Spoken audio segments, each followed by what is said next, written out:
Well, guys, it's been a while since we've had Patrick Riley on. It's been like it's like a year, I think, man. Or I don't know. It's been at least that, right? It's been a while. You've been very busy doing other stuff, and life gets in the way. We all get that.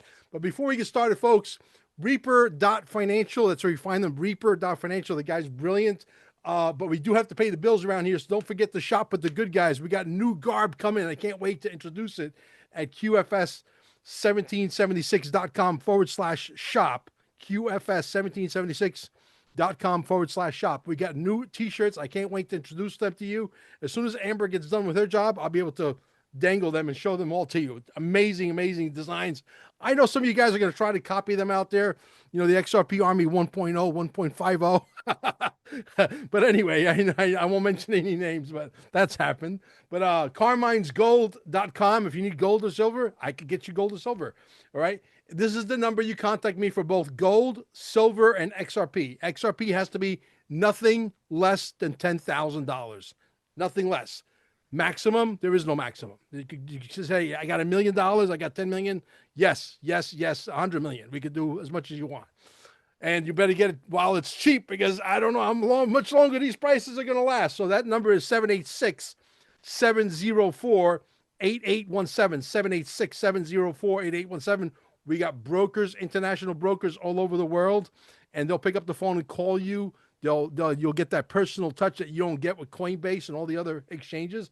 Send me a text message first. Say my name is, first name, last name. I'm interested in buying 10,000. I'm interested in buying $100,000 worth of XRP. 786 704 8817.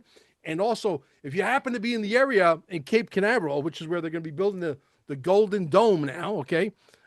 You heard about that project Donald Trump is looking to launch with some missile defense systems. Well, that's happening right in our backyard in Cape Canaveral. Staying alive, staying, ING, alive with two E's at the end, okay? And come check out our healing center. Come in and charge the body. The body's like a Tesla battery. It wants to be charged every now and then. Brother, it's been a long time. Let's talk about the government shutdown. What's your take on this? And does this shutdown have anything to do with XRP? Yes, and but I'll get to that last. So my first take on it is that this is something that both sides of the aisle are behind. They want this shutdown. Now I see there's the political mudslinging, and I saw a note this morning, bannered across the Snap website for welfare recipients about how this is the Mm. Democrats voting for the 12th time not to turn on the benefits because of illegal immigrants, healthcare, and that kind of thing. I don't think it's actually about that at all. I think that this is something that has been planned for a while because we aren't really seeing the fallout from this government shutdown that we would see if this was unplanned. Things like the military still getting paid. Trump found $130 million for troops somewhere, right? And we've got a ballroom for $300 million being built off the East Wing. And Ripple and Coinbase and Gemini are all donors for that, coincidentally. And really, with this shutdown, I've been seeing a lot of interesting traffic, and I can't say that I know anything is afoot or going on for sure, but there's been a lot of talk about integration of crypto assets behind the scenes during this shutdown, and I have to really wonder. So I did pull up one by the Federal Reserve Governor Christopher Waller here, and I want to share that real quick. It's about a minute long. Um, and I think there's some very significant things he's saying here. This is an acknowledgement that distributed ledgers and crypto assets are no longer on the fringes, but are increasingly woven into the fabric of the payment and financial system. Now, So woven into the fabric. So now let's just be real here for any Bitcoin maxis out there, ETH maxis out there. Good for you. There's nothing wrong with it.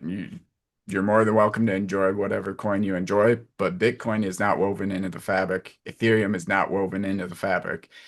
XRP, with its former Federal Reserve chair and former Treasury board members, and it's former White House employees, and it's former JP Morgan and Goldman Sachs employees and NSA employees. XRP is woven into the fabric.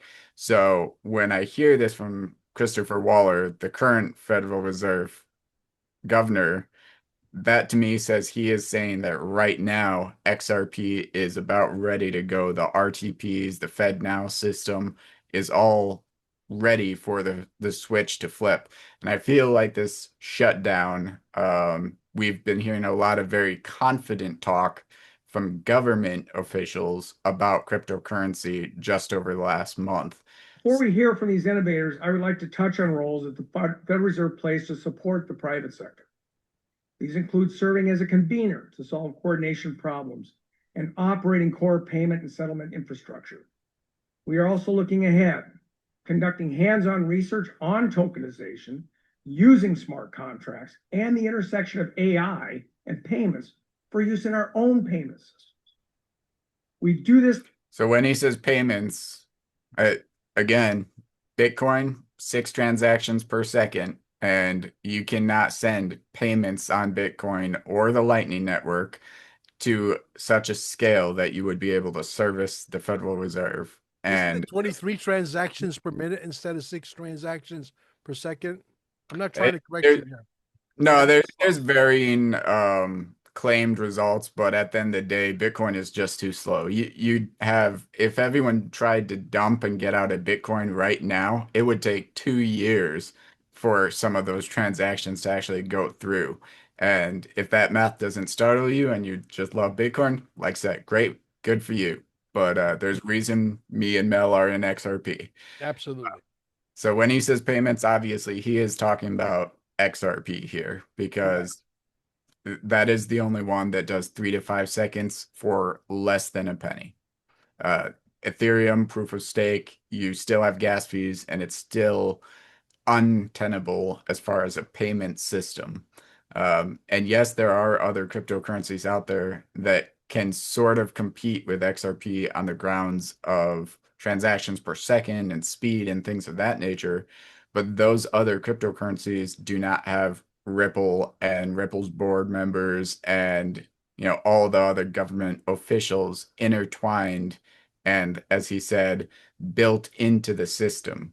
So I think this was probably one of the biggest green flags I've ever seen as far as XRP, and knowing that those who have had faith in XRP for this long are on the right path and that we're not crazy. We're thinking exactly what we should be thinking about where XRP is going. And when the Federal Reserve governor is saying it without saying it, but there are no other options. He's only could be talking about XRP here. To understand the innovation happening within the payment system, as well as to evaluate whether these technologies could provide opportunities to upgrade our own payment infrastructures and to enable us to have deeper conversations with the industry on these new technologies. This is an acknowledgement that Yeah. So to me, extremely significant. I'm sure that went over every Bitcoin maxi's head and every ETH maxi's head, and most of the market didn't even know it happened. When I saw that, I was like, wow, he's confirming everything. Yeah, you almost have to be dumb, deaf, and blind and stupid. Okay, I'll throw stupid in there on top of it, There's only one way you could fix stupid, and that's with duct tape. Did you know that? Well, I think I understand it, and it's cognitive dissonance, and I get it. There's people out there that are emotionally invested in other coins and tokens, or they just want something else like Bitcoin to go to 1 million, and maybe it will, and that's fine. But it is not the future of payment systems. It's not the future global reserve currency. It's not the future World Bank.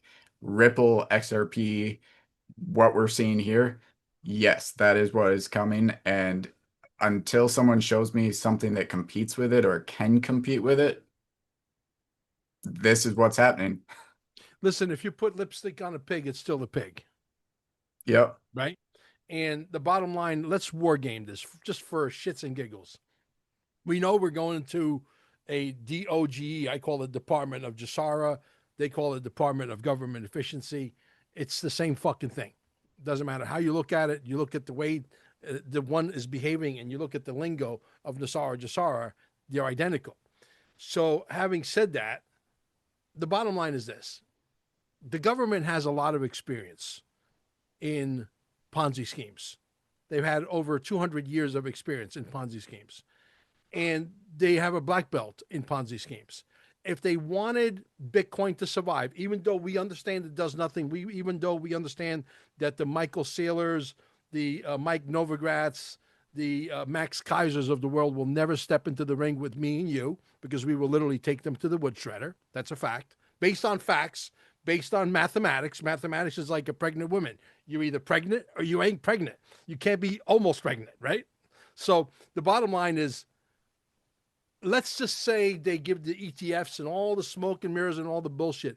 Do you think that they're going to allow it to survive? Because Amber seems to think that they're going to allow it to survive, even though she's on the same page as us, saying, yeah, you're right. It doesn't do anything. It doesn't solve a problem or problems. You can't build federated side chains on it. You can't build dApps on it. You can't build smart contracts on it. You can't build other tokens on it. You can't do nothing on it. And it doesn't transact, right? Yep. Yeah, So do you I think that the government's got a plan, a secret sauce recipe to allow this stupid thing to survive, including Ethereum? Yeah, I think they still go on in the same way that any other, stock of yesteryear goes on, right? So we still have Sears stock out there. We still have Toys and Toys R Us, right? Mhm. Even though it's gone bankrupt, Fannie Mae, Freddie Mac, those things are out there. And they'd survive because people still want to trade them. They're just going to be a lower value. For XRP to become the number one cryptocurrency, right now, all it needs to do is a 15x, which is in crypto extremely tenable, extremely possible, right? Mhm. And once we have a number one cryptocurrency that is integrated into banks, and suddenly people aren't really being given a choice whether or not to use it, but it's just out there and everyone sees it, the investor mindset is going to be, well, now we have a new opportunity to own the next Bitcoin, which is only $100 or only $50 or only $500, right? Bitcoin went to 125,000, 126,000. An XRP at $500 is extremely cheap and extremely appealing as the number one cryptocurrency. And mathematically, that is very likely to happen that XRP will surpass Ethereum and Bitcoin because of the total supply, because it doesn't take as much to move it into that number one post, whereas you have the law of diminishing returns on Bitcoin and Ethereum. They're topping out. Bitcoin right now is really struggling to move from where it's at. And if it broke down right now, it could actually break a 15-year, uh, basically a megaphone. But for those who don't understand trading language, it would be a 15-year trend line that it's breaking. And where the bottom is, who knows? It would probably be the eclectics, the collectors, the people who are really nerdy about Bitcoin and loved it since the beginning, and they're going to collect it in the same way people collect baseball cards now. Sure, it'll exist. It's just not going to be worth very much. Correct. They say XRP can't hit the high prices because of market cap. It's too big. What is your logic on it? It would have to Does it? be too big. The market cap has to be, Yeah. hundreds of quadrillions of dollars for XRP to be $200. So the first thing everyone should understand, and I love when people get this wrong because it's hilarious to me, but market cap means absolutely nothing, not in crypto, not in stock, nowhere. Market cap is literally the last traded price times the total supply. So if I were to pay you $100 for an XRP right now, that is the last traded price, and for a moment that market cap is 100 times the 100 billion XRP out there, so I just gave it a $1 trillion market cap by myself with that one trade. That doesn't mean there's liquidity under XRP buying it to absorb all of that. And the same is true with Bitcoin or Ethereum or anything else. You'll see these posts from Watcher Guru or Market Guru saying that, crypto dropped $1 trillion in value today or was scrubbed off the market. That's not actually what happens. What happens is that 25,000 Bitcoin gets sold and the price to buy it and support it, the liquidity only goes so far, and that calculation comes down by $1 trillion. It doesn't mean $1 trillion in value actually moved. It probably is maybe 2 to 3% of that actually changed hands. So market cap means nothing at all. In XRP, when we say that, oh, it couldn't reach this high market cap, what we're really saying is, can the price of one XRP trade at a higher value to where we would calculate a higher market cap? And the answer is very clearly yes. XRP has a diminishing supply with every transaction. You're burning some amount of XRP. So inevitably, the supply will go lower. You also have Ripple that's holding a significant portion and it's putting that in an escrow and renewing the escrows.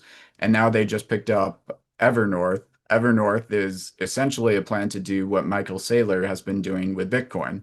With Evernorth, they're going to be a publicly traded company. They're going to sell stock and use that stock to purchase XRP. As XRP increases in value, so does the stock value of Evernorth, where they can now sell more stock and purchase more XRP. And that diminishes the total circulating supply amongst retail significantly. So right now we have just over 5 million wallets for all of XRP. And if you average that out to each individual user having maybe 5 wallets, we're looking at between 800,000 to 1 million actual retail holders and users of XRP. And that's a very tiny number when you compare that to the United States, that their Federal Reserve governor is right now saying we're integrating and this is ready to go. And we have a population of 350 million. So can XRP reduce the circulating supply where banks and governments and companies are taking a large enough portion up to that 1% that's going to control the 99% of the supply? Yes, they've always done that throughout history. 1% always controls the large majority of the wealth. So what is remaining and what is that traded for? And if you think we've got just in the US 350 million, but then we talk about pretty much every Western civilization. Let's assume that BRICS goes and does their own thing. Those Western civilizations are 4 billion people. So what are the odds that those 4 billion people are only going to have maybe 10 billion XRP between them? And if those 10 billion XRP between 4 billion people are representative of paying mortgages, buying homes, buying cars, running businesses, very clearly that XRP in each individual's holdings and what that value can be could easily go up to 589. It could easily go over 1,000. It could easily go over 10,000. And speculation will still play its part, but just on utility alone, yes, we can hit 3 digits, 4 digits, and farther. Absolutely. Now, and I know, and a lot of people out there know as well. We have our audience happens to be a lot smarter than we. I'm dropping everything here. I'm so disorganized. But anyway, our audience happens to know a lot. That's why I'm developing XRP Shaman, who's my good friend. I call him Jeff Bezos because that's exactly what he looks like. He'll be on my show here later on, hopefully today.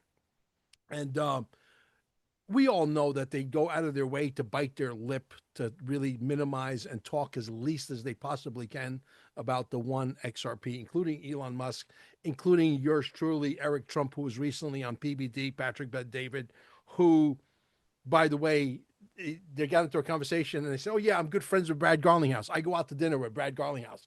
And then he was talking about ETH and Bitcoin, he was getting ready to talk and he bit his tongue. You could see it. And I pointed that out and I put it on my Telegram groups, and people was like, yeah, you're right. He was getting ready to talk about XRP and he bit it. And they go out of their way to do this. So, they are heavy on XRP. They're heavy on a lot of things that make sense, right? And Yeah. so does Elon Musk, right? If Elon Musk, for example, right now was to call you, and what would you say to him in 30 seconds or in 1 minute and 30 seconds? If you had like 2 minutes with the man himself, because he knows about, he goes way out of, he never ever mentioned the words XRP that I know of. And I'm sure you probably are on the same page, right? If Elon Musk was to call Patrick Riley right now and talk to him for 2 minutes, what would you ask him? What would that conversation look like? Well, first I'd tell him he's a punk for shadow banning me on X, and assuming that he has to listen to the other minute and 55 seconds, I'd tell him that I could do everything he's trying to do better if he'd just give me a couple hours of his time, because I'd love to show him my generator and I'd love to show him Ascension Point and things that, we could really change humanity with. As far as XRP, I don't think I need to say a thing to him because he definitely already knows. There is zero chance that these billionaires who, make their life on investing and making smart decisions have looked at the cryptocurrency industry and haven't looked just 3 or 4 rows from the top and studied what is 3 or 4 rows from the top. That doesn't happen. There is zero chance that they don't know about XRP. And as you said, they've been extremely tight-lipped on it, and that's because there are NDAs. We know from SEC versus Ripple Labs, which we were a part of and we won. Um, you know, we know for a fact there's at least 1,700 NDAs out there, probably 1,000 plus more since, and the chances of X in the future not using XRP seem extremely slim to me. Apart from the Binance investment in X and purchasing of X or Twitter for on behalf of Elon Musk, I don't see any way around it. And the funny part about all this is once Trump started coming into office and started forming this crypto coalition, and he started, pulling in Cynthia Loomis and pulling in Charles Hoskins and obviously Brad Garlinghouse and Stuart Alderati were part of it. You saw a lot of apology tours towards XRP from Charles Hoskins to CZ Binance to all these other entities that had previously spoken negatively about XRP, and as soon as they got in the room with Trump and had a private conversation, I think it became evident to them who the boss really was and where the future was going. And that's why we saw that apology tour come shortly after, it wasn't after the case ended, it was after Trump pulled them in a room. Absolutely. Look, at the end of the day, do you think by any chance that there's a chance of this, that we know that they're holding XRP secretly? Do you think they'll ever come out and say, when it's all said and done, and XRP actually does hit the 2,500 and the 25,000 and the 50,000 and the 100,000, not because we're greedy, because they need that number because they have to move world commerce, and whatever that world commerce number is, it's based on that number. It's got nothing to do. We're just going along for the ride, right? So, do you ever think that they'll ever come out and say, congratulations, Patrick. Congratulations, Mel Carmine. Congratulations, Jay Claver. Congratulations, DAI. We owe you congratulations. No matter how much we were tight-lipped about it, you guys could not be shaken. You think they'll ever give us a congratulations? I don't think they'll say congratulations, but I think 20, 30 years from now in an interview when one of them's an old man, they're going to be like, yeah, of course we did this. And yeah, that's how it's done. You don't tell everyone you're buying it, and they're going to be all nonchalant about it and act like it was an assumed fact that of course they were going to, hoard as much XRP as they could while not telling the public about it. And they're just going to assume that that's fine. And well, it kind of is fine because that's how it's done. Right. There was a guy, I can't think of the name, and I'm trying to pull it up here as you're speaking. I'm doing multitasking here. An Italian guy, young guy, very, very nice smile. I can't think of his name off the top of my head. Besides, I'm really bad with names, but nevertheless, maybe you'll know who it is, or maybe the audience. He was recently on PBD, and he's the guy that years ago, when XRP was like 0.006 of a penny, he understood back then what XRP was. He's an Italian guy. You know who I'm talking about. He was recently on Uh, PBD. Starts with an F. IF. I can think of his initials, but I can't think of his name right now. See if I can pull it up. He was recently on PBD. Oh my God. It will come to me, I'm sure. Hopefully, it will come to me throughout the show. But anyway, nevertheless. And he said in exactly these words, he put out a tweet, and that tweet still exists out there. He goes, if you think, what did he say? What was the tweet? Let's see if I can remember verbatim. He said, wait, and if you think that a Bitcoin's the one, wait until they find out about XRP. Yep. Okay. And they pulled him in. When I say they, I mean the Mike Novogratz and the Michael Saylors and the Max Kaisers. And they said, you're never to talk about that ever again. You got to keep your mouth shut. And he's been talking about Bitcoin like it's the best thing since sliced bread ever since. And he doesn't even, yeah, I'm friends with Brad. He also said, yes, I'm friends with Brad Garlinghouse. But, when he said XRP, he made it look like, it's a conspiracy theory, right? He laughed at it pretty much. Yeah, and I want to actually share this to you guys, and this is one of my favorite Bitcoin accounts to follow, and he's probably the most competent charter out there. He's called the Rational Root. He's a guy out of the Netherlands, but this is basically the cyclical chart or circular chart that goes by the 4-year cycles, and it shows where we've seen Bitcoin kind of spiral out here, and this line has never crossed below the previous 4-year cycle, right? So this is the law of diminishing returns in action. You're seeing this rapid expansion right away, and then you see a tightening and a tightening and a coiling, and you start to see a really smooth, even though over this last year we had, gone from 40,000 up to 126,000, this was a really smooth transition for Bitcoin. It's Mm-hmm. not as rocky as it was 4 years ago. And what that actually indicates is it indicates a Bitcoin top that is coming, in which it will drop somewhere here, can if it hits 200, 300,000 in this bull run, there's every chance it's going to drop below 50,000 in the next bear market. And what that means is that it can actually cross its point or its price from 4 years ago. And it would be at that point spiraling in, and it would be on a decline. So that's kind of a similar graph to what you might see for like the rise and fall of empires or the Roman Empire. And in Right. this case, it's Bitcoin.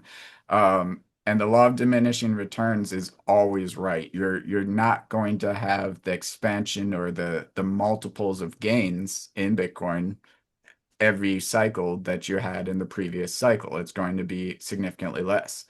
And we saw it go in 2017 to 20,000. In 2021, it only went to 68,000. That's only a 3x. So right now we're only at a 2x, which is why I've been actually kind of cautious, because I'm worried that we might be at the top of this bull cycle for Bitcoin and we might see it collapse before we see the alt season actually take off. Because right now everything's price has been tied tightly to Bitcoin. Once Bitcoin breaks this trend line, Bitcoin falls and something else climbs to the top. And I think it's pretty obvious what that something else is going to be. Absolutely. Let me show my screen here. I got two really cool videos queued up. Here we go. All right, make sure my sound is on. This lady here, see if I can blow it up. All right, sound is on. Okay, here we go. Can you see my screen? Yep, I see a tree. Oh, no, you don't. Yeah, that's wrong. Okay, let me stop sharing. Let me do it again. And beautiful black lady. You Yep, see her? Okay, I let me see her. Here we go. Let's play this. So let's get right into it. The president has said during the campaign trail, when he was running for president his second time, he literally said he wants to abolish the IRS, the Internal Revenue Service. Many people already hate the IRS, so this was a campaign promise that I think that went well with a lot of people.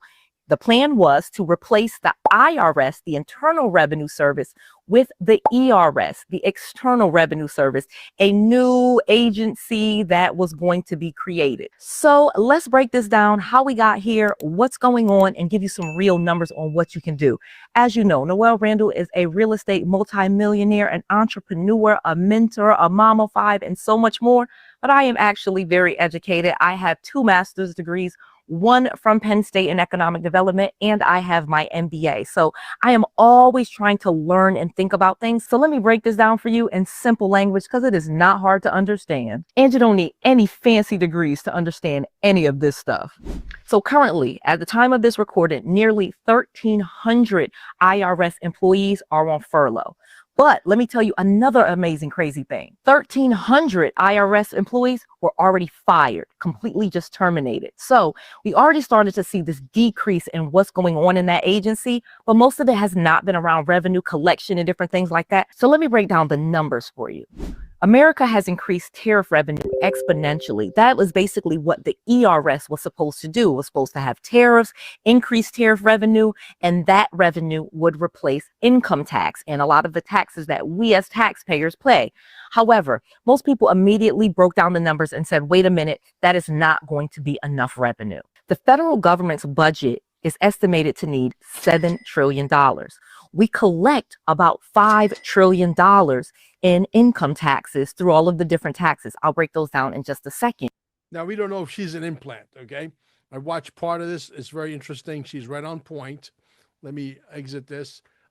The External Revenue Service is the tariffs.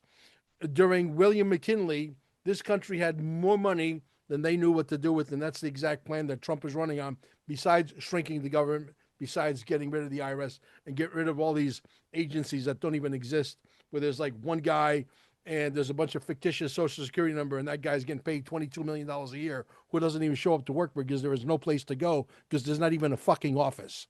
Does that make sense? Yeah. Right? So this all has to go away. It's one big fraud, and it's all been substantiated and funded by we the people, and it's got to come to a stop. You can't continue this level of insanity. What do you think is going to happen going forward with taxation on crypto itself? Do you think we're going to be in the clear, not just on American cryptos, but also worldwide cryptos? I'm invested, for example, in VeChain. I like VeChain. I think it's a project that's going to survive. I think people don't realize that in the last bull run, VeChain, go look it up, $7.02. That's the high. When XRP hit $3.92, VeChain hit $7.02. Okay, so I think that's one of those projects that's going to go. Do you think that there's a possibility that we pay zero income taxes on all cryptos down the road? I do, and really there's only 2 scenarios, and I was laughing at it when New York City Council tried to initiate a tax on crypto transactions because it was actually kind of hilarious because that just means they don't know how crypto works and they're trying to tax it at the same time. Um, but what it really comes down to is if the government tries to tax cryptocurrency, they are segregating themselves and law-abiding citizens who I use that term loosely because abiding with taxation is a whole nother thing. Taxation is theft, but those who would obey those taxes would become their own segment of the economy. Well, there would be an entire other, probably majority, who are not going to obey and pay those taxes because the reality is cryptocurrency gives so many ways for that not to be not to be trackable, not to be traceable, and not to be realistic for the government to collect on those. Historically, anytime the government bans something or tries to regulate something that it can't physically regulate, it can't actually control, what do we have? We have prohibition, gave rise to the mob. We have prostitution, gave rise to human trafficking. We have abortion, right?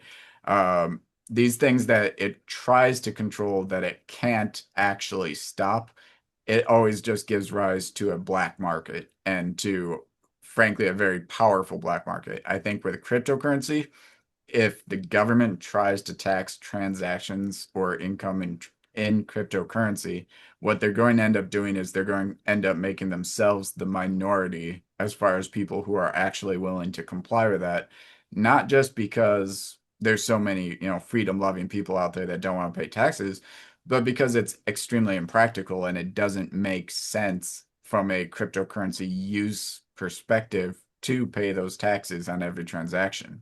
Mhm. And most people just won't even understand how to do that. Right, right, absolutely. Where are we on gold and silver? How does gold and silver play into all this, craziness that's going on? Obviously, we hit an all-time high this month on gold. I think we may have hit all-time high also on silver, right? Silver was $55. around 52. I think the all-time high was 58 Okay. previously. So I'm not sure if it crossed that threshold. I'm sure the markup on the bullion sites was probably past that threshold. Yeah. Uh, Gold, we went up to 4,200, and there's still projections saying it'll go towards 5 to 8. I think that's fair. Um, and really, the public awareness of how much we've been fleeced since we came off the gold standard in 1971 is rising. I'm seeing random people on Facebook that I never would have thought would have been political at all, right? Posting things about engineers 100 years ago making the equivalent of $500,000 in gold ounces to today, whereas currently they make $80,000, or the equivalent of about 16 ounces of gold. So the economy and the inflation that our Federal Reserve and the fiat system has initiated is simply unsustainable. And I think that everyone's aware that we're going to have to abandon the dollar at some point. The dollar's got to go. It's not over the fiscal cliff. Right now, it's Wile E. Coyote once he's run off the cliff and he just doesn't fall till he looks down. And we are rapidly becoming more aware that there's no ground beneath our feet when it comes to the dollar. So people will go into gold, they will go into silver, and from a dollar price perspective, that will definitely go up in value because the dollar will definitely go down in value. Now, does that make gold or silver a good investment? That's really up to you. That's up to whether or not you think there's going to be a civil war or strife that, it would be great to have bullion.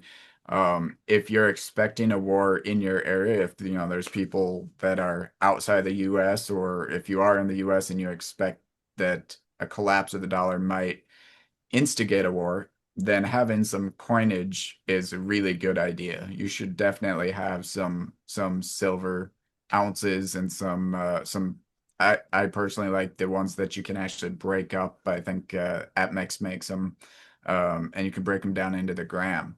Um, but on the other hand, if things don't fall into a civil strife and a collapse, having that gold or silver is not very liquid. It's really hard to move it. It's hard to get your money back and sell it quickly. Usually, if you go to a metals purchaser, you're lucky to get about 85% of spot. So that said, XRP is very liquid, and you might, it just depends on your situation. I would recommend having some of all of the above, but I'm obviously myself, I'm leaning about 90% in XRP and about 10% on precious metals. Well, they screw you when you buy it and they screw you when you sell it. That's just, Yep. the little guys always pay the price. Unfortunately, that's just the way the cookie crumbles. And I do sell gold and silver. We got a couple of clients right now. Not a lot, but we're selling steady. Where I get constant calls. Hey, I'm looking to buy, $1,000, $2,000 worth of silver. I'm looking to buy $50,000 worth of gold. And we do supply anywhere in the United States, carminesgold.com. But I got to tell you, they're not necessarily breaking our doors down because the money is dried up for some reason right now. Until Donald Trump allows the cryptocurrency King Kong to come out of the cage, so to speak, which is XRP. I'm going to show a real quick video that will maybe drive it home here in a second. I don't think the economy. They got to do a couple of things to really stimulate the economy. He inherited a mess, and I don't give a shit what anybody says. Things are getting a lot better. You see the gasoline prices coming down.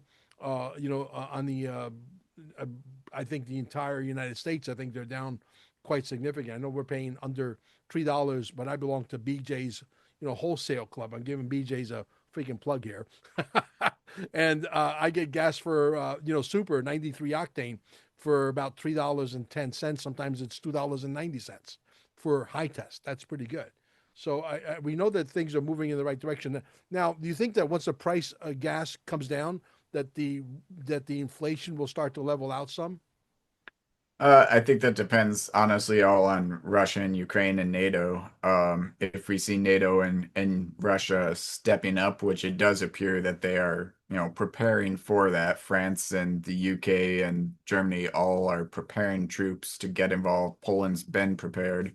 And it does seem like they're heading towards a World War III scenario, war in Europe between Russia and NATO. If that happens, gas is going, climb again. We're going to see $5-6 gas almost overnight. Immediately. Yeah. So I wouldn't count on gas staying down. It's just definitely hard to predict that. Predictions of World War III have been popular since World War II, so I'm not saying it's guaranteed to happen, but it certainly looks like it's on the horizon. I think that they're going to bring everybody to a Jesus moment. I think they're going to make everybody believe that there's going to be a World War III scenario that's actually going to manifest. But I think the end game, I'm on board with Nino, my friend, Nino Rodriguez. He's a pisser. And I'm on board with him that the end game is that it won't happen. But they will bring everybody to a Jesus moment. There's no question about that. So let's share the video that we got queued up over here. And tell me if you could see my screen. Yes? Yes, I see you. Of 2022. That means I was buying XRP at 36 cents here. I bought some at 44 cents, 44, 36 cents. Look, I spent $500 and bought 1,400 XRP right there. It's 36 cents. You see it? That means I could go and click on one of these two. Look, if I go here and I click on this, it actually breaks it down. Here, I spent $2,000 to buy 5,300 XRP at 37 cents. That means on August the 12th, 2022 at 4:40 p.m., this initial investment is now worth $5,890 in profit, 292% gain. The total is $7,900.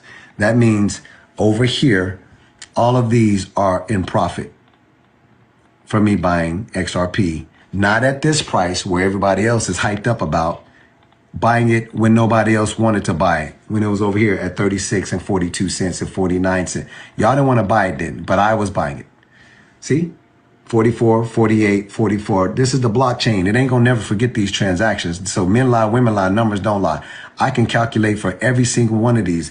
This is me buying 10,000 XRP. I bought $4,800 worth, 10,500. That's now worth 15 grand with a $10,000 profit. This is just getting started. I am not chasing the pump. I've been buying XRP, right? 39 cent XRP here. Look at the date. November 11th, 2022, 4:33 a.m. I am not buying XRP here. It's look, at the end of the day, it's really like he said something that really stuck out. I don't chase the pump. And I've always given you guys the ex pizzeria impresario formula. It's a very easy one to follow. It goes up, I buy more. If I got extra money, it goes up. If it's on the incline, I'm buying more. It stays level for 6 months and I get extra money, I buy more. It goes down, I get extra money, I buy more. I just keep buying and holding. And if you do follow that simple formula and don't trade, because trade will give you a heart attack, you will not be able to collect. So when you go to Coinbase, it says 70% of you, and that number is very conservative. It's a lot higher than that. It's more like 90% of you are going to get your ass handed to you. Okay. They tell you right there. And you guys, look, there's a few people out there, my wife included, but she gets stressed out. I see her, she gets, she overworks herself for no reason. Just keep buying and holding. Yes, she's made a lot of money with it. She's done things with her family in the Philippines. She built her family an entire house from trading, but that's not the norm. Amber is incredibly, incredibly intelligent. I mean, like she's like your kind of level. You have some kind of like incredible disease that's really a good disease. You had an accident in the army, right? And what happened to you on the other side? You become a clairvoyant or Acquired, something. acquired savant. There you go, acquired savant. He came out the other side genius. He could build free energy motors, all kinds of shit. He never took a transmission apart in his life or an engine apart in his life. He came out of that situation. Now he could do it, and he never went to school for it. Okay, Amber is like that with cryptos, but she's a genius. She's one in 100,000. She's one in 200,000. But I'm telling you, most of you are going to get wrecked. All right, so don't do it. What did you think of that video? Yeah, I mean, dollar cost averaging is the sure way to win. And if you think about it from a smaller supply, let's say that you're the only buyer of 100 billion tokens or whatever it is. If you dollar cost averaged on anything with a fixed supply, inevitably you have reduced the circulating supply enough that the remaining value is higher. And that's really, it's one of the principles of supply and demand and scarcity that we work off in Reaper Financial, now Capital Revival, and all our other associated tokens. But if you simply do something consistently, and that consistent action is to purchase and hold, you are going to win long term. Yeah, absolutely. Totally agree. And I'm going to show the great, I'm a big follower, a big fan of Jay Claver. I love his content. I'm going to share his video here as well. And let me put the volume up. Prediction for XRP. Well, that's 2030. At that point, 80 to 85% of all real world assets will be tokenized on chain is my conservative estimate. It could be more. And if that's the case, you're looking at easily a $50,000 to $100,000 XRP with derivatives. I know that sounds crazy. You can call me whatever you want. I've watched Bitcoin go from, what it was 15 years ago to what it is today. And I think XRP will move at a much faster pace than that. The 5-year conservative price prediction for XRP. 5 year, that means 2030. He's looking at these big numbers. I don't know that we need to wait that long, because I think looking at all the chess pieces on the board right now and looking at everything, you come to one conclusion. And that conclusion is we are in the final dance. There's no question. I know we've said this before, but I think this is absolutely, without question, the final dance. Kind of has to be. Yeah. I mean, we just broke 38 trillion in national debt, and even though they're dropping rates, inflation is rising right now, which if you look at that from a board of governors of the Federal Reserve perspective, that's about the craziest thing the United States has done since we left the gold standard. And I know that probably sounds really boring to most people that don't understand finance, but I assure you it's not going to be boring. You're going to wake up one day and things have changed. Yeah, absolutely. So, by the way, I'm not sure if you would be available, but we would love to have you as a special guest speaker. If you, or maybe you can come in through Zoom or what have you, because we have all the trimmings of being able to make that happen at Staying Alive. But we're going to be doing every 4 weeks, every 5 weeks, every 6 weeks at the very most. We're going to be doing we're opening up with my friend Kobus, and he's going to be doing a workshop on literally becoming a ghost, where you put everything under a religious, irrevocable trust, okay, which Amber and I just did that. We're on a verge now. We have everything documented, pictures, all the proof we need. This is all of our assets, everything, silver, gold, cryptos, assets, everything, including my Staying Alive business. Everything's given to God. You can't tax God, okay? And we're going to go notarize that to make it completely legal and binding. That's the last step. So we're going to have a workshop on how you could become a ghost, literally, legally, 100,000% legal. Because that's what the big boys have been doing forever, right? They put everything in a trust funds, and nobody can touch them. They become untouchable, and they pay how much taxes? Zero. Nothing. Zero, right? And so we know that game. We know how to play that game. We've been studying it for a long time. I've met a lot of these cats throughout the years. And then along came Cobus, and Cobus seemed to really know what the hell he was talking about. A lot of the other cats, I wasn't really not, something just didn't jive. But when I talked to this guy, boom, like the light bulbs are going off. I said, this is the guy. This is the guy. So we're going to have a workshop that starts with that, okay, so that we can make everybody out there bulletproof. Wouldn't you like Mel Carmine to make you bulletproof, where if you make $100 million, you get to keep $100 million, or if you make $1 billion, you get to keep all of it completely legal and nobody can ever come take your assets? Ever? Just like the big boys? That's what's getting ready to happen at Staying Alive. Okay. And followed by that, which is where you can come in, whether you want to come in virtually or if you want to come in on stage, if you want to, fly in, whatever. And maybe we'll put you up at night so you can sleep in the system and charge you up this way. We'll send you back at 90 millivolts. Okay. Charge up all the cellular structure of your body. We're going to talk about the new financial system, XRP, XLM, XDC. And I believe XRP, XLM, XDC stronghold a lot of these tokens that are sort of like affiliated with the ISO tokens. They're all going to thrive because I don't think XRP could do it all. I don't think XRP has enough tokens. Agreed?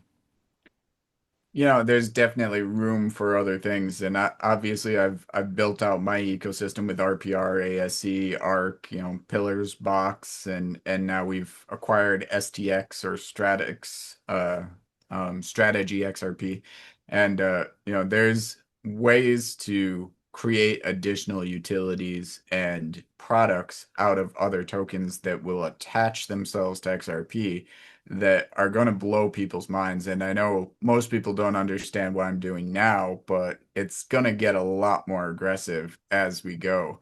And right now we're already making payments towards holders' debts just for holding RPR. We send payments to their truck, their house, their student loans, whatever. With Ascension, we're paying out physical gold, physical silver just for holding a token. With ARC, we've raised over $100,000 for charities. With Pillars, we're collateralizing multiple other tokens on the XRP ledger. And with Box, we're going to give you ownership of your data and pay you to use social media in a way that Elon wishes he'd thought of.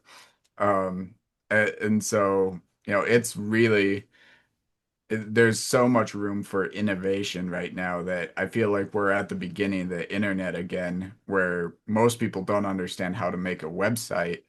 And they're like, oh, well, if you make a .com, that's a thing, right? And that's what they're doing with their tokens. They're just making tokens that don't have any application. Just because most of the .com bubble was worthless back in the day doesn't mean the internet was worthless. Absolutely. Absolutely. But There's there's a couple of gems out there that are associated with the ISO tokens. And we're going to actually, as a matter of fact, I put a video yesterday inside my Telegram group, a guy from Great Britain, and he's doing a part 2 and a part 3 of that video. People were still calling me this morning. They were so impressed with this guy. These are all new guys that only have like 16,000, 14,000. I got a guy that's got less than 2,500 followers. Brilliant content. This guy's going to blow up into the millions as long as he could stay away from the political stuff. Because I like to surf the grain line and like to hold my finger up a little bit sometimes. You know what I mean? guilty as charged. Guilty as charged. Yeah, yeah, exactly. So, but there's some tokens out there that we're going to really tell you guys to jump in at the right time that are going to be absolutely, and they're less than pennies. It's like rolling back the clock 10 years and buying XRP at 0.002 of a fucking penny. Had I known what I know today, brother. Yeah, hindsight is 2020, right? As they say. absolutely. And, of course, just to shout out to all the other XRP Ledger projects out there, the fact that they're on the XRP Ledger, they're the way that everything on ETH and all these other cryptocurrencies blew up after Bitcoin. That's what's going to happen to XRP Ledger, because the XRP Ledger tokens are almost unheard of right now. They're living in this little bubble. As soon as that bubble pops and the whole world knows that XRP has tokens and XRP is number one, all those ETH tokens, they're gonna start looking at how they migrate to XRP. But the ones that are already there on XRP, the OGs, they're gonna do well. No question about it. No question. What do you think of the fact that it's slowed down significantly now on the XRP army, the original army, the one that came, with the guys we associate with when we go to XRP, Las Vegas, etc. They've slowed down significantly on talking about the central bank digital currency. Yeah, fatigue and a lack of energy in the community is usually a sign of something's about to happen, the calm before the storm. And I definitely think that's where we're at. Now, as far as a CBDC and for the United States, it's kind of inevitable if we're being realistic. It will need to happen in order for the United States to be on par business wise with the rest of the world. It's a matter of what does it look like when we get there and Yeah. what are the restrictions on that CBDC? Is it something that we have to worry about it invading our freedom? So the people who are, anti CBDC, I don't think they're being very realistic, but Digital ID? yeah, yeah. So I think there's room for a CBDC if there are the right restrictions on the government No in the digital ID. You can't exactly. shut my money down. If I want to Well, buy steak with my popcorn money, or I want to buy chicken with my fish money, or whatever, I could do that. Total exactly. right. And so that was actually when I was running for president, that was my proposal for the 28th Amendment was the freedom of finance or the right to transact in any currency that you presume is appropriate and also going after things like predatory lending and accredited investor status and things like that. So I think if we got the right laws in place prior, there a CBDC won't be the nightmare people thinks that it could be. If we don't have those laws, yes, it will be that nightmare. What happens? Somebody else comes in after Trump, and Eric Trump does not get in, and they start to, finagle the bagel, as I like to say. And, Who? and that's kind of that's the natural order of the United States because we have this two-party system is that the pendulum swings, right? So right now we have Trump and I'll be honest, I don't think 2028 looks good right now for the Republicans, primarily because they've been supporting Israel while about 30% of Republicans don't. So I think that if that pendulum swings, it's going to swing to Gavin Newsom, God help us. God help us. Um, so that reality is going to be that, well, the Republicans have supported crypto and they've said this, that, and the other. They're going to say no CBDC. And the Democrats are going to say, well, a CBDC would give us this and help us do this. And there are going to be some benefits, and they're going to use that as, the other side of the pendulum. There's Mhm. always going to be that swing, and there's always going to be the other side saying, well, but we don't have health care because of this, or we don't have whatever. And they're going to use it to eventually usher that in, and it'll swing back to Republican, and they'll go, oh, well, we already have it. Now what can we do with it? And it just keeps going, and that's the cycle we live in. Yeah, but see, thank God we have a Second Amendment, and we're never going to give away our Second Amendment under any circumstance. We're open carry here now. By the way, people are thanking me for. I walk into establishments, and people say thank you for open carrying, and so hopefully that catches on in Florida. I'm glad y'all finally caught up to Texas. Yes, yes. And so, but I'm one of the first few. I didn't even finish. I didn't even allow Wayne Ivey, our sheriff, to utter the words, and I was already packing. I was like, showing it, etc. And some people say that's dangerous. Well, you'd have to be crazy to attack somebody, a guy with a gun that's got because you don't know how much experience I Yeah. have. You don't know how much experience you have. There's a lot of bad guys out there, but why would somebody want to pick a fight with somebody just because they're showing a gun? That doesn't make any sense either to me. So, Yeah, but they there's all don't. these scenarios out there. It's craziness. But anyway, needless to say, I think it keeps everybody cool and calm. You know what I mean? But anyway, needless to say, let's talk about World Liberty Finance. My wife She doesn't buy me chocolates anymore for Valentine's Day and birthdays. She buys me she buys me tokens. So she bought a nice bag. She was able to make me an accredited investor. We were able to get it for like less than pennies, and now it's up 15.59% as of right now. It's at 15 cents. I believe all day long that this is going to be one of the ones that's going to be in the thousands of dollars. I could definitely see it. I will say that optically it's been very bad for the Trump family releasing Trump coin and Melania coin and WLFI and just before Trump's latest tariff announcement where we saw the largest liquidation in history. um there was that $1 billion short on Bitcoin, which the Trump administration has the most billionaires in history, but more than likely who would actually have that insider information, and that has actually been tracked to WLFI. Not that they're going to get in trouble. I'm sure they're going to get away with it. But it does cause optical issues for Well, Donald Trump lost $5 billion becoming president in 2016, and we know what happened in 2020 without mentioning. They finagled the bagel with the election, and we know what the outcome was. It wasn't what we the people wanted, obviously. And enough said on that. The people out there are able to read between the lines. But I could tell you, he lost $5 billion all day long, maybe a little more than 5 billion. And yes, is he going to make 50 billion with cryptocurrency? probably. Maybe 100 billion, maybe 200 billion. And you know what? The guy's been through the ringer. They dragged his entire family through the mud. Literally, they I don't know how many indictments. We lost track of how many indictments poor Eric had. Okay, this Yeah, and I mean that's totally fair. I just would say it's not a necessarily a good thing for the crypto economy and the crypto community that we now have presidents and presidents' sons playing in the market who have a great effect on the market. And it does make things very volatile, at least right now. And, you know, love it. until all of the money has to move, right? When all of the money moves, it's a different game. Yep.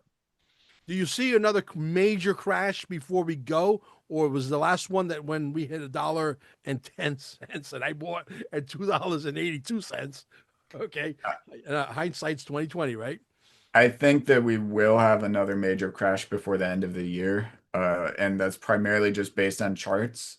Typically, the bull cycle will end at the end of a 12-month period or just before tax season, and that's because all the companies and whatnot are selling off. Mm-hmm.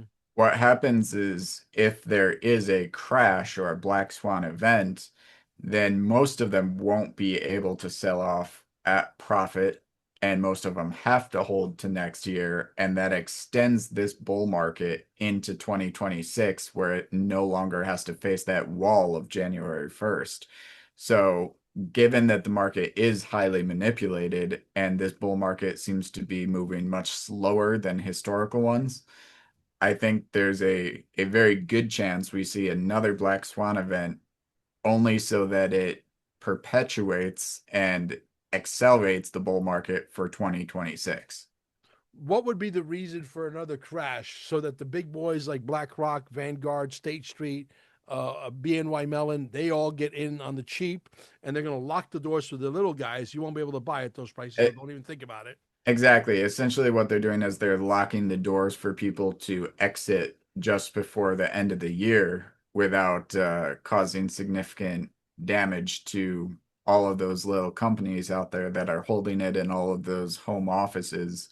But what happens is once it does rebound the next year, then all of those stocks, things like MicroStrategy and now Evernorth and all these others that started January 1st at a low, they go into the next year with record profits. And that's something that, the manipulation can do them favors both directions by dropping it or by rising it. Um, and I just think that based off the chart, it makes sense for there to be another drop. And they can do that through tariff announcements with China. They can do that through invading Venezuela. They can do that through, a faux pas with Russia and NATO. There's a lot of ways that they can just instantly tank the market. And I do see that happening at least once more before the end of the year. So what would be your advice to the people who are just getting in the game? My advice, and I'm sure your advice and my advice would probably correlate, would be not to panic, because in a week or two, things go back to normal, right? Yeah, don't panic. And I would say, as Mel was saying, most traders, most people doing leverage, you're going to lose everything. The large majority of them lose everything. They get liquidated, they're gone. So buy, hold, don't sell just because of a drop, dollar cost average. And over time, if you're buying something in the hopes that you're going to sell it next month, you have no business buying it. Frankly, Right. That's not the way to invest. I totally agree. Last but not least, did you get a chance to watch my incredible documentary called Dear Mr. President? I have not had a chance to watch it yet. You have not? Okay. Maybe we'll give your audience a glimpse, because I know even though you don't have a channel, there's a lot of people that follow you. It's a well done piece. A lot of people have complimented me, because I'm a meticulous kind of guy. I strive for perfection. Is it perfect? Probably not. Unless I could be sitting next to my editing staff, and unfortunately they're in Nigeria, right next to them, and really hound them and do it the way I wanted it to. But it's reached, I think, as close to perfection based on that there is an ocean dividing us. But I'll give you a little piece here. Let's see if I can get to a piece that's worthwhile. Have you been to Nigeria yet? I have not. I heard they're prosecuting a lot of Christians there. Yeah. You know who yours truly is, right? James O'Keefe. We found this has got to do with censorship. It has to do with censorship. And I know you're pissed off at Elon Musk, and a lot of people are pissed off at the tech giants. But I'll give you a little piece here. We actually translated it into Spanish, Italian, French, German, Chinese, both Mandarin and Cantonese. And it's in 7 different languages. Can you see my screen? Yep. Okay, let me hit the play button here. And land in the hands of the man who knows how to fight and how to win. So I can follow my conscience, and then I'll die.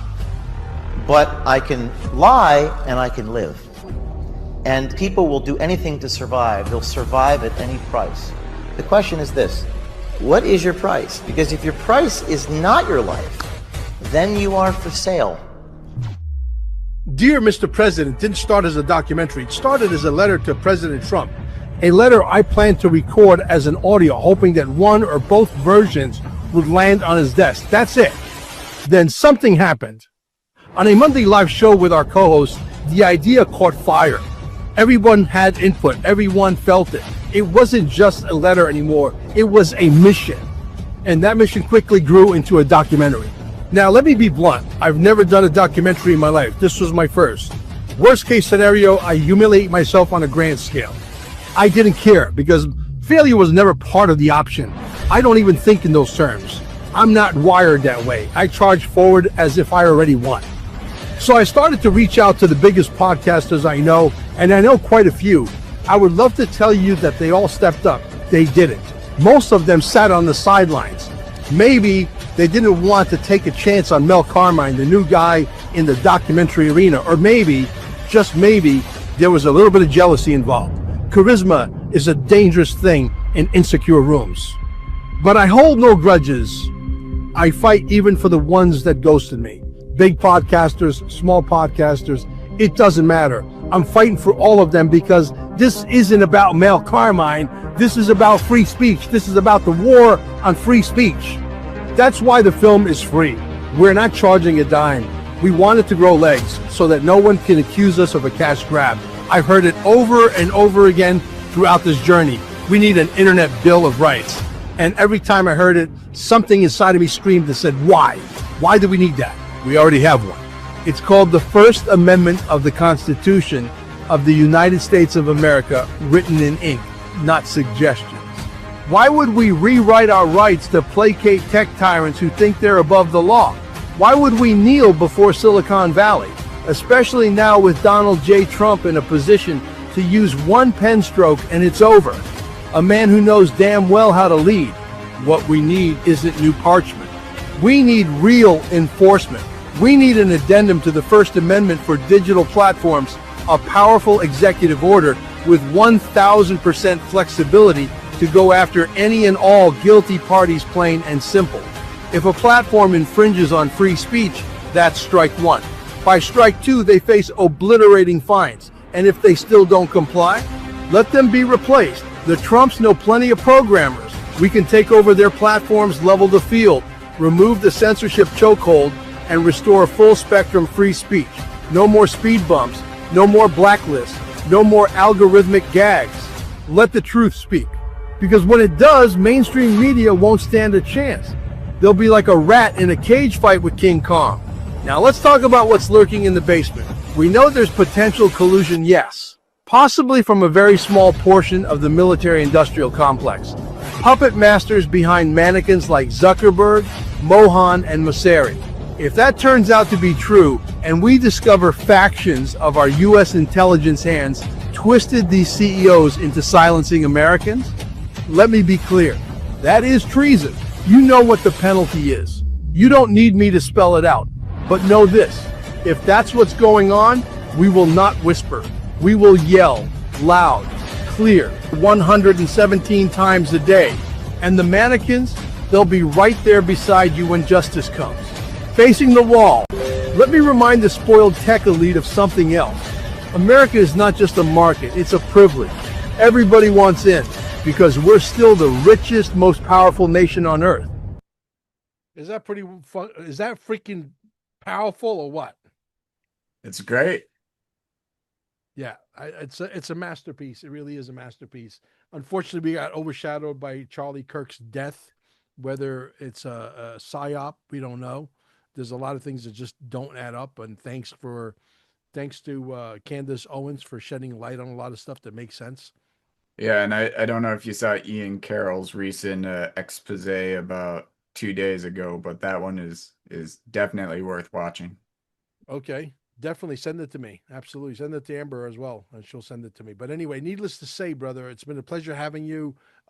This video, this documentary, which is really a work of art, 6 months in the making, got overshadowed. We did a 24-hour, what do you call it, marathon live. It just would automatically reloop and replay itself on an untold number of channels. There's 45 podcasters in the movie. And a lot of them had playing it on their channels, etc. So, and now we've given anybody who wants to just go to dearmrpresident.net the ability to just copy it. If you want the Chinese version for your Chinese channel, or the Russian version, or the Italian or Spanish, you got it all. Just take it, put it on your, even if you're not a podcaster, you got people following you on Facebook or whatever, all these other channels, go run with it. So we don't even know. We're estimating 1 million views so far, maybe 2 million views conservatively, because it's on so many different channels. It's really hard to gauge. But I will tell you the next one is how the first one is going to get the notoriety. People say, well, you mean there was a part one to this? Let me go see part one, because part two is going to piss off 8 billion people on planet Earth beyond recognition. Good. Yeah. Beyond recognition. And I won't let the cat out of the bag, but it'll be Dear Mr. President, Part 2, and then a subtitle. The subtitle is a dead giveaway. That's why we keep that very close to our chest. So thank you for coming, brother. It was an absolute pleasure. Guys, don't forget QFS1776.com/shop. New merch is coming, and it's going to be literally off the Richter scale. You're going to want these shirts. I promise they're going to be collector's items. Carmine'sGold.com. If you need gold or silver, I can supply anywhere in the United States. Also, if you need to buy a large amount of crypto, not just XRP, other ones as well, but 10,000 is the minimum, and there is no maximum. 786-704-8817, 786-704-8817. That number works for both gold, silver, XRP, cryptocurrency. Send me a text message, full information, as much information as you can, not too long-winded, and I will contact you within 24, 48 hours. That's how busy we are. And if you come to Cape Canaveral, staying alive with 2 E's.com, come and charge the body. The body will thank you. Thank you, brother. All right. Thanks, Mo.